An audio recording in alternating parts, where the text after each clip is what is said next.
Good morning and welcome to Company Culture with Yvette C. Owens, where we explore the behaviors that actually define an organization.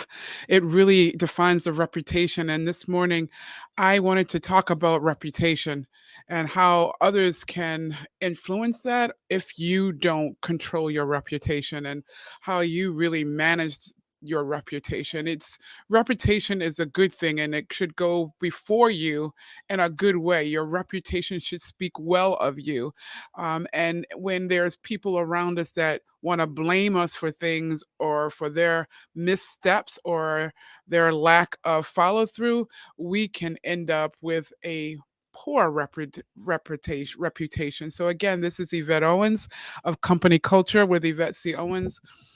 You can find me on LinkedIn at Yvette C. Owens, Facebook at Company Culture with Yvette C. Owens or Yvette C. Owens. I'm also on the YouTube channel, Yvette C. Owens. You can find me there. And I work with people who are stuck, who are transitioning, and who want to get unstuck as they're transitioning, specifically leaders who are transitioning into, or people who are transitioning into a new role, right? Or a new position or a new organization. And most frequently, I'm working with those who are underrepresented in the workplace, right? So I've been there. And so have you ever been in a situation where you've all of a sudden been blindsided by somebody saying they didn't know what you know you told them, or saying they have no idea what you're talking about, or they just blatantly say that you weren't in a place or you didn't complete something that you absolutely did complete, all because they may have missed it or they weren't paying attention. I have experienced that. Someone. I've been working with various folks and preparing them along the way for what's coming. I'm a change management professional, and so I manage change very closely. And so I was in a situation most recently where all along the way, as I'm preparing to deliver what I promised my customers that I would deliver, I'm keeping them informed. And all of a sudden, when it's time to start down the road of delivering this, the people or the one business partner says, I don't know what you're talking about. We've not been informed. We've not been made aware of this change. And I'm like, what in the world? So now that's a very subtle and a very slight way of saying, you didn't tell me about this. It's your fault that I'm not prepared. No, it's not my fault that you're not prepared. It's not my fault that you didn't pay attention. And too often we kind of sit back and want to, take the high road, and we misinterpret taking the high road as also taking on other people's blame. And that allows, in my mind, lack of integrity to exist in an organization. And allow um, we must support integrity. We must support accuracy. We must support transparency in the organization. And if I take on your blame or your missteps or your lack of attention to a matter, then I'm not supporting that type of culture. And I think everybody wants that kind of culture because it will only help us to grow when we can be honest about what we've done. And I do that often. It's, look, I missed it. Can we go back and can you show me where I can get caught up on this topic? But I'm not looking to blame my peers or my colleague across the aisle who I'm collaborating with. I'm not looking to blame them for the fact that I've been overwhelmed. And I'm finding that particularly in this day and age where people are very frustrated, that they're looking for lashing out in all types of ways. And I want to keep you aware of the fact that it can happen very, very subtly. Very, very subtly. Again, where someone's saying, I wasn't prepared for this. You didn't tell me that this was coming. And so I'm not sure if I'm ready to implement it. No, because you didn't prepare for it doesn't mean that I didn't tell you and that I didn't have time set aside to actually prepare you for this. Other cases where um, someone did some damage to some property in a building or something, and then they're saying that the shift before them, the group before them who was in that space did it, I didn't do it. No, come on, own up to what you've done. Mistakes happen, and people can appreciate you more when you own up to the fact that you made a mistake, as opposed to um, blaming it on the next person, because blaming it on the next person encroaches upon defamation. What is defamation? It comes in two forms. It's either libel or slander. It's libel when it's in a written format. So I encourage you to watch your emails. Watch how you're doing your emails. Watch how you're writing your letters. If you're casting blame, as some our younger generation, if you casting shade on someone and it's not true, and you're writing it and putting it in writing, that's liable. If you're speaking badly about someone or some untruth, that's slander. And we don't want either. We don't want either. If I want to build trust with my peers, with my colleagues, if I want to build trust with my customers, I have to come forth with honesty, transparency when I make a mistake, when there's been an accident, transparency when, I just don't know, and just admit that I don't know, because people can honor that more than they can honor you coming with untruths. And can I tell you that in that instance where that this individual said she had no idea about this, and I was able to go through my calendar and pull out every meeting that I had with her on this topic.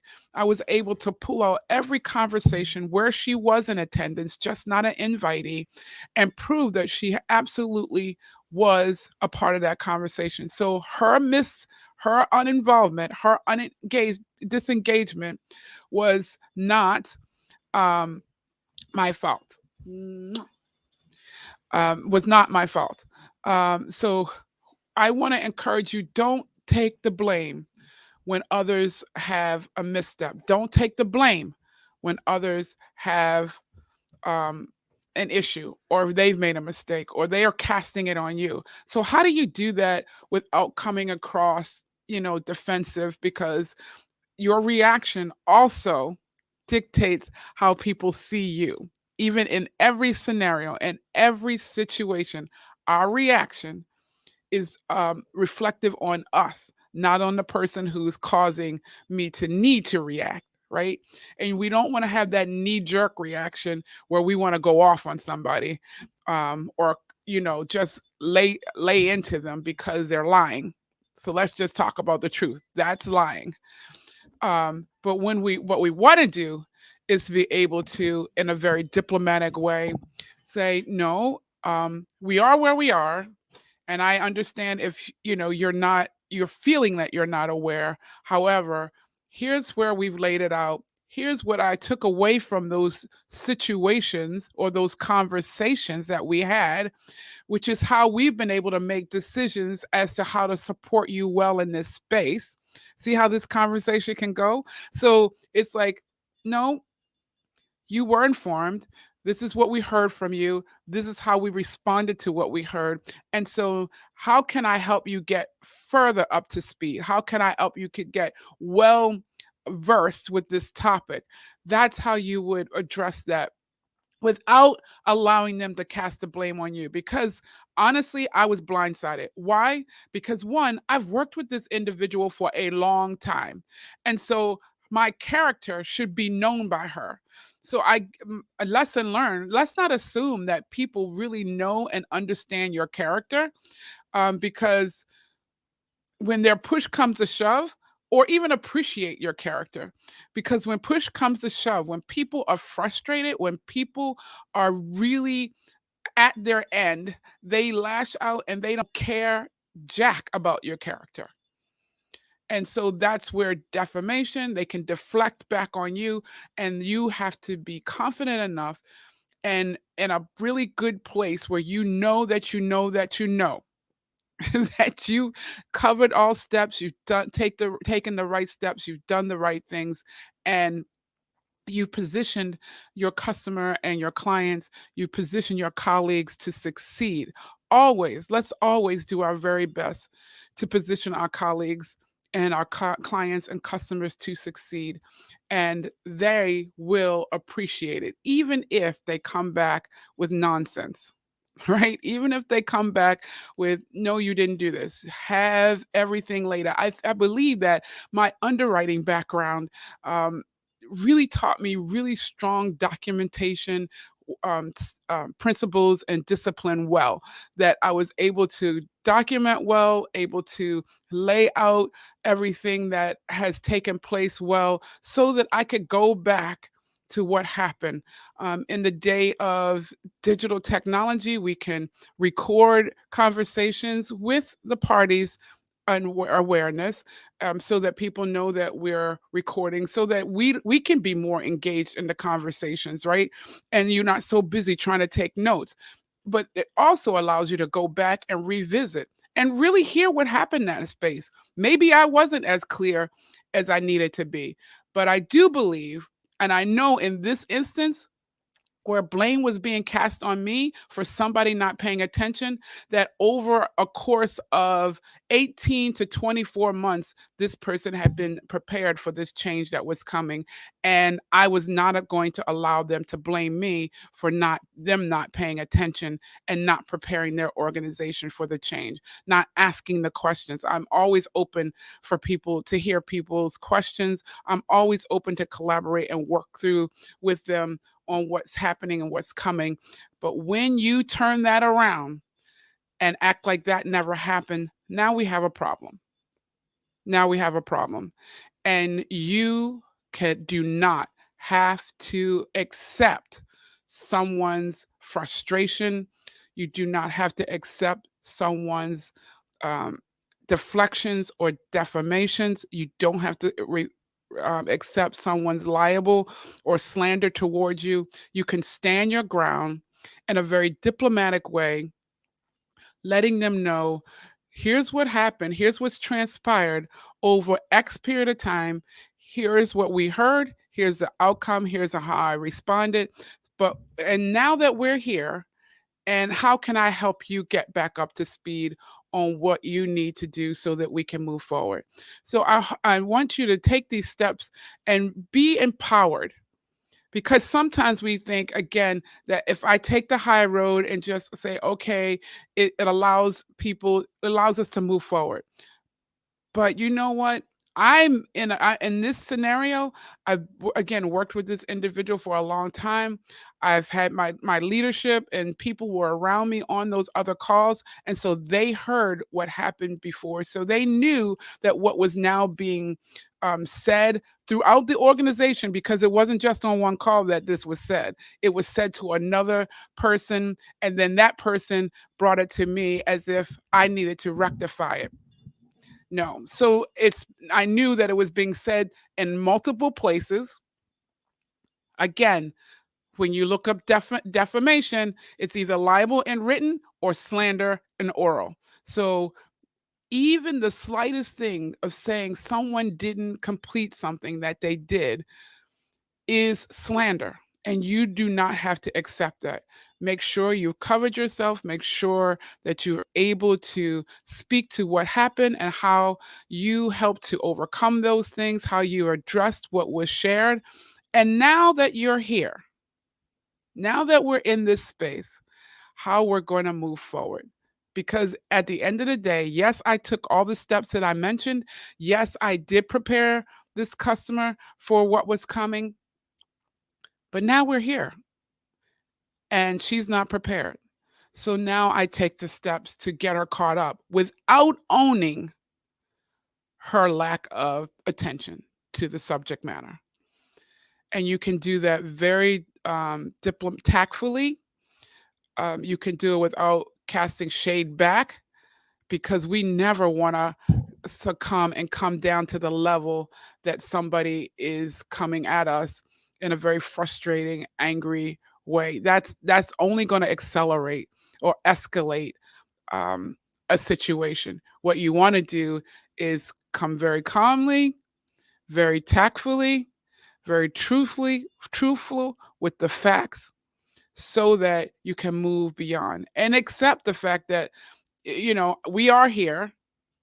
Now, how can we together move forward? Because I'm still going to deliver what I said I was going to deliver when I'm planning to deliver it. Now, how can I support you in getting caught up?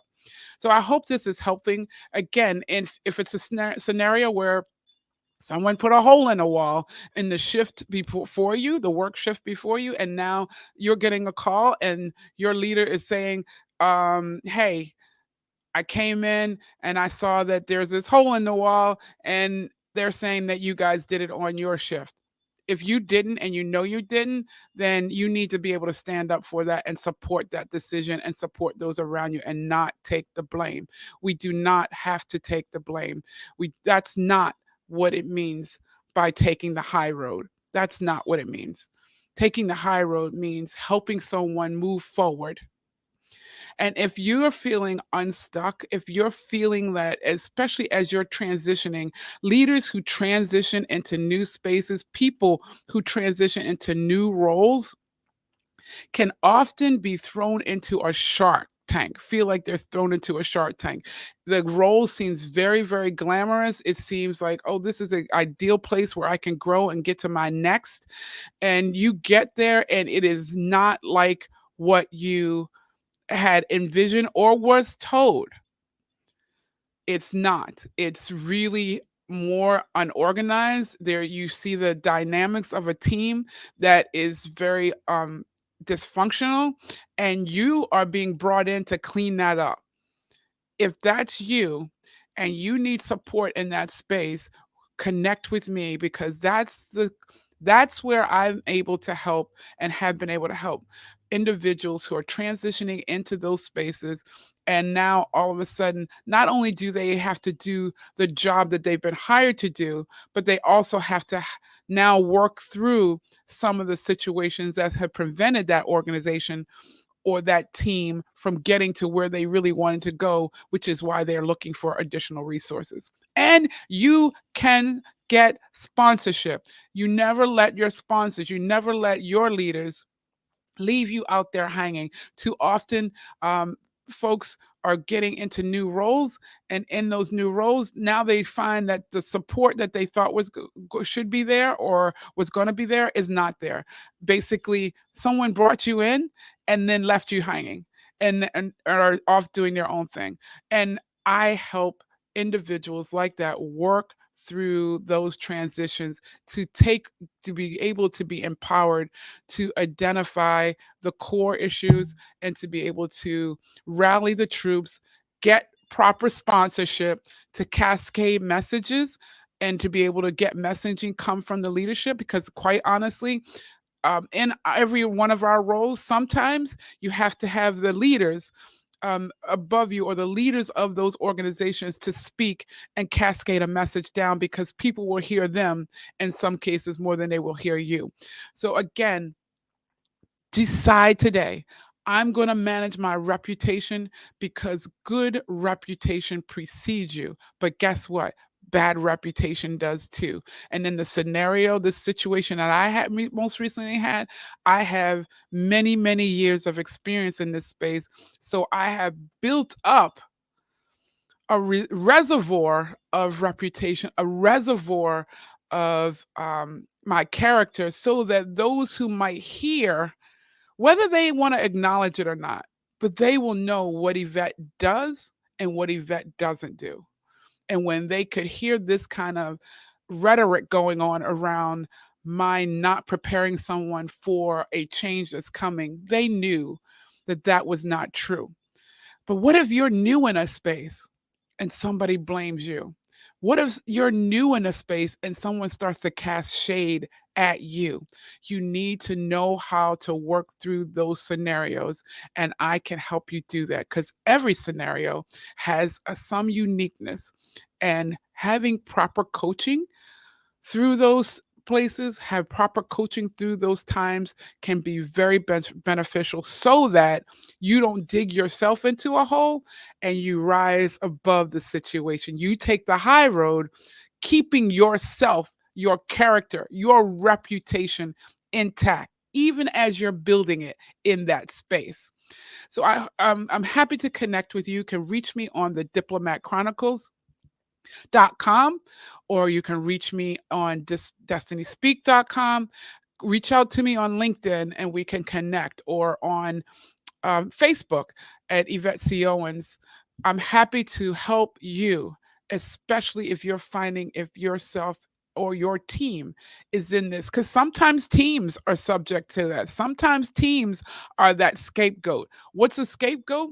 Back in the day, when there was sin in the camp, where there was something bad going on in the camp, they would cast all that on the goat and put it out of the gates. And so it was a scapegoat, thinking that all those issues, all those troubles now have gone with that goat that they left out of the gate.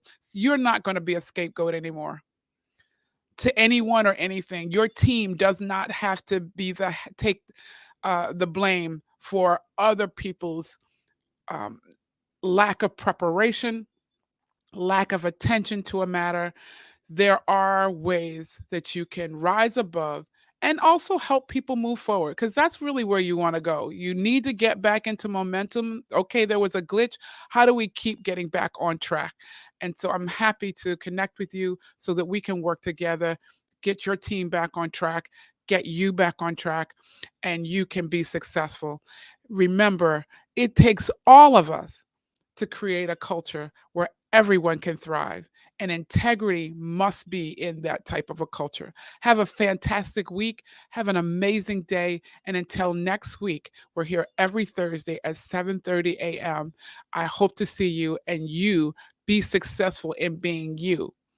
Even in your misses, be honest about it, because people will appreciate it far better than when you cast blame or cast shame on someone else. Have an amazing day. Bye bye.